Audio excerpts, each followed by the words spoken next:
One of the keys to the 2015 Blue Jays roster is going to be whether Russell Martin can catch R.a.Dickey's knuckleball. So you had a problem with the fastball early? Yeah, no, the fastball was tough. We're talking about Dickey? Yeah. Yeah. No, he was, I mean, it's definitely not an easy task, but if you focus and you follow the ball into the glove, you know, it's doable. So I guess I'll just get more comfortable the more I catch. But so far so good. I mean, you know, I was able to actually towards the end of the bullpen. I just told him, just like you do with Tolley, you know, he can throw any pitch anytime, and that's when he gets in a good rhythm. I mean, he doesn't have to, you know, even put a sign down. He can throw his fastball if he wants to. He can throw his changeup. He can throw his knuckleball, and you know, I was able to do it with, you know, without dropping too many. You know, I think. You know, he's probably a little bit impressed with, you know, how I'm able to catch it and you know, not struggle too much. You know, obviously I'm not making it look too pretty back there, but as long as I catch the ball, I think that's the most important part. And for him, I think it's going to be, you know, the comfort to be able to change speeds with his knuckleball, to mix in the fastball, you know, when he wants to, and to be able to throw his changeup. You know, but like I said, so far it went well. You know, I'm sure there's some days, depending on the conditions, I think that can play a factor with, you know, how the ball's dancing out there. But today went well, and you know, we'll just take it one day at a time. Did Josh give you any tips about receiving it? I mean, a little bit. I mean, but the thing about the knuckleball is, you know, it doesn't do the same thing all the time. Sometimes it drops. Sometimes, you know, it'll cut a little bit. Sometimes it'll just kind of float up there.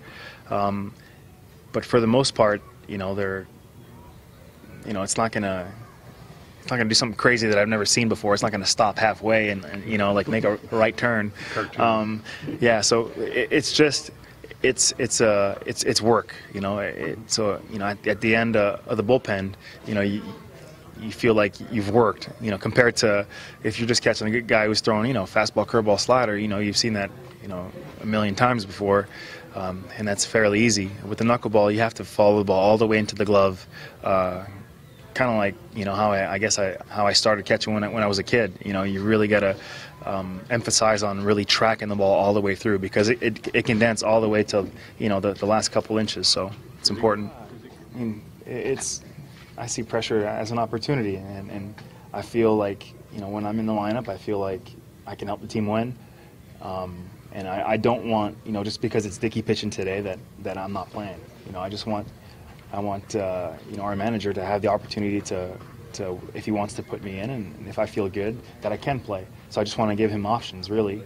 And yeah, I mean, it's as simple as that. So you know, if Dickey's pitching, you know, a Friday night, and you know, I've had a day off like 2 days before, you know, I feel like I should be in the lineup. You know, typically I would be in the lineup. So I don't want, just because he's pitching, it's, you know, I can't play. And also I just like challenges, and it's something new to do, and I like it when people, you know, say, you're gonna have a hard time doing this. I like, you know, proving people wrong. You know, it's not the sole purpose of doing it, but it's something I enjoy. Right. Thought he was really good. You know, he's got the hands to do it, and the fact that he wants to is big. But you know, he's kind of, you know, his style of catching anyway. He always sits a little side saddle naturally, regardless who he's catching, and that's going to help, because you know, they have to do that to catch knuckleballer. So I mean, he really looked, for the first day, I know it was just the bullpen, but it looked like a natural. It looked like he'd been doing it for a while. One thing he said is that you know, one of the reasons he wanted to learn it is because if it was a regular day that he should be in the lineup, he doesn't want to not play just because Dickey's pitching.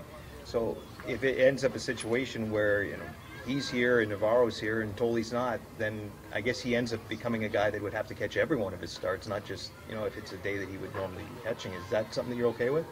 Yeah, oh yeah. Well, I mean, we need him in the lineup. I mean, we're a better team now that we acquired him, and we want him in there as much as possible. You know, I mean, he's still going to need his days off, and we got to monitor that. But hey, you know, when Dickey's pitching, we usually, you know, predict a low-scoring game if he's on. So we're going to probably need his offense too. So yeah. There's still more than a month remaining before opening day, but the Jays got some of the answers that they need for this issue yesterday. In Dunedin, for the Toronto Sun, this is Ken Fidlin.